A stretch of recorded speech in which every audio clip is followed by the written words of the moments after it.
Kia ora.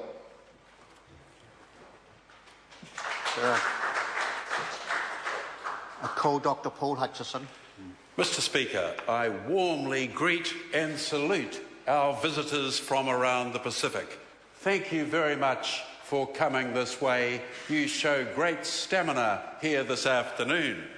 The genesis of today's debate has come from a variety of individuals and from the Foreign Affairs Select Committee inquiry into New Zealand's relationship with the South Pacific. May I acknowledge the drive that John Hayes, chair of the committee, has put in to make this event possible. In the most admirable way, he can accurately be accused of borderline belligerence, bullying, badgering and bulldozing the Select Committee members and a few others. He deserves, however, our heartfelt thanks. As a fifth-generation New Zealander of Kiwi, of Scottish, Irish and English descent, I can only speak as a relative newcomer to this region since about 1831. But like many New Zealand families, we've intermarried and are proudly multicultural. My brother's wife, Queen Mary Aono Maiai from Samoa, has always claimed the Garden of Eden was close to Apia, and that the rest of us have a great deal to be thankful for. Queen Mary's brother, Dr. Samisi Maiai, not only is a fine and distinguished physician, but also wrote the first New Zealand Samoan dictionary, an extraordinary piece of scholarship and hugely important for our mutual understanding. Mr. Speaker, like many other Kiwis, I've had the chance to explore, holiday, live and work in the wider Pacific.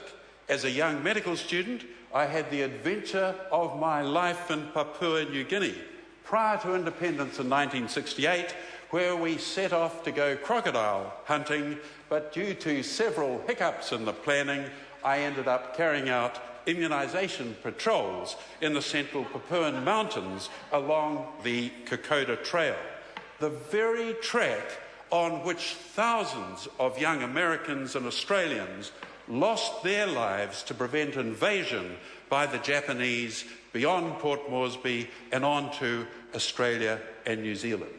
If they had not been successful, the whole Pacific might be very different today.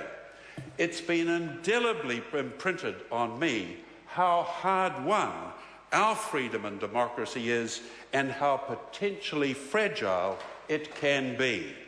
All of us will hope that Fiji can be restored to democracy as soon as possible, and the intentions of the superpowers in our region are for stability, peace and prosperity. I've also had the good fortune to work as a locum specialist for Dr. Toia Alama in the National Hospital of Samoa in the 1980s. We got to know each other as trainees at National Women's Hospital in New Zealand, where doctors all over the Pacific do postgraduate work and then return to their homes. The strength of that professional network is inestimable, and I have no doubt that we in the Pacific should continue to mutually foster the educational and cultural ties that bind us as a region, be it in medicine, law, business, music, literature, sport, and of course politics. And by the way, Wesley College just happens to be in the Henua electorate that I'm privileged to represent. We've had some stunning rugby players from that extraordinary institution. I'll never forget Joeli Vinderi on one wing and Jonah Lomu on the other, fresh out of school, playing for counties and smashing the Blues. Thank you, Fiji. Thank you, Tonga. Mr. Speaker, the inaugural Pacific Parliament ahead of us will be exciting and worthwhile.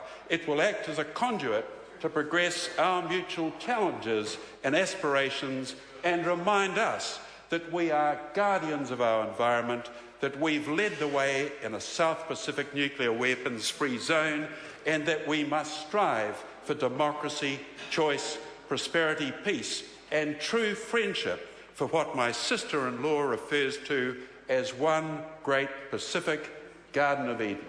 Thank you, Mr. Speaker. Call Dr. Kennedy Graham. Thank you, Mr. Speaker. I rise to address